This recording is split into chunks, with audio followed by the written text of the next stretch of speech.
Hugot pa kayo. Turn the tides. We must give back chance, my ancestors. The thunder strikes as the sea demon is swept through the lands in the fiery likeness of Letao's fire, tearing apart livelihood. The mounting waves and erosions leave my island gaping like the mouth of a dead fish. Tense muscles of uncles and aunties that hauled cement for the seawall, cooked meals for the hungry bellies. Release and relief. The tides have gone out. I look to my grandparents' graves, intimate with limp seaweeds. The disrespect.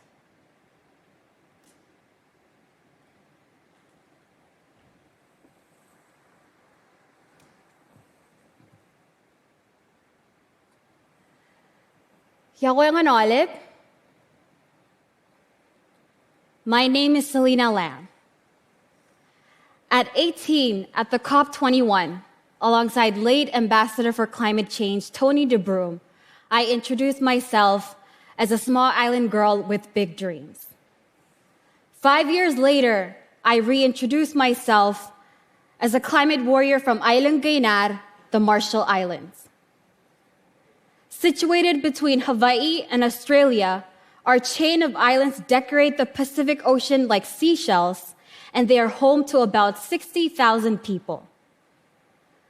Our islands average above 2 meters above sea level, and it is not uncommon to see both the ocean and lagoon side from wherever you stand. We say our highest point is the bridge, which curves about 7 meters above the sea. The massive body of water is our reality and our livelihood. With a history of seafaring, the ocean connected our islands together, as well as providing many resources to fish, to feed, and to adorn our handicrafts with seashells that we make a living from. But the climate crisis has brought calamities to my people, threatening our very livelihoods. In the Pacific, king tide season is from November to April. This is when the tides are at their highest, and each year the sea level rises. In these months, especially houses by the seashore end up flooded or damaged completely. Schools and churches have had to open their doors for community members to come sleep at when announcements come in the radio advising to find shelter because of incoming tides. And we huddle together with our blankets and pillows, no matter that we are strangers, as we sleep next to one another.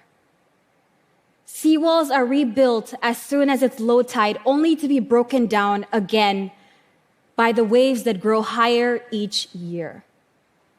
And these waves, their path continues on into the islands, bringing with it garbage we've thrown into it.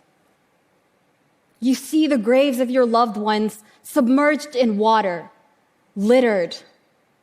Then the vegetation starts to brown, it is dying. The soil becomes salinated. You pray the bigger trees hold on, for their roots are needed to prevent further erosion. In the most affected parts of the land has regressed, coming closer and closer to the road each year. Our driest part of the year happens within this time period too.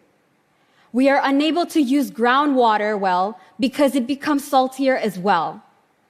In the capital, Mijero, once per week, water is dispensed, and my neighbors and I fill up our tanks, our water catchments, our bottles, and our buckets. Our government has had to declare a state of national emergency, calling for help from our friends. Sea level rising, flooding, droughts, erosion have been the reality of my people for many, many, many years. We've been told to move, to become climate change refugees. I'm not even sure who would even take us in. But to those who think that we can just accept our fate, I want to say, adaptation and indigenous knowledge are the solutions. These islands are our ancestors, our predecessors, our homes.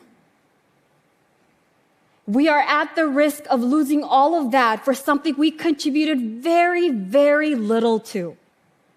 Raising and expanding the islands is something my country is thinking of. However, we don't have the resources nor the infrastructure. Regardless, we remain adamant. We continue to fight for our livelihoods and not abandon our home. Thank you. Como el Tata.